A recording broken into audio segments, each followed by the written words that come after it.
I was having a conversation with my son. So I was here like making my final arrangements for my end of life. Okay.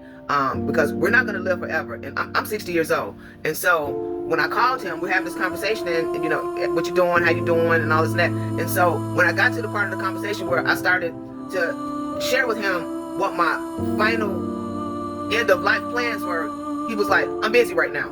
So I told him, and I'm sharing with you guys as well. We've got to have these kinds of conversations because it's inevitable, and we're all gonna go that route.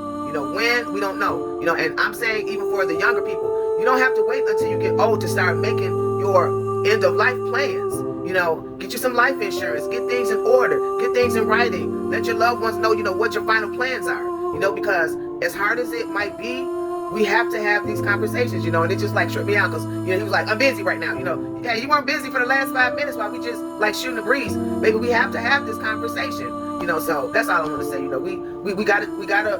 We gotta get our end of life plans in order, because we're not gonna be here forever, and me personally, I damn sure don't want nobody walking around trying to set up no GoFundMe, because I made my transition, you know what I'm saying? And I've spent my whole life, traveling, man, wigs and weaves, and spending money on substances and liquor and all that kind of stuff. And then, when I leave this earth, then I'm a burden on my family, because they gotta come up with money, they gotta beg and borrow to try to put me away.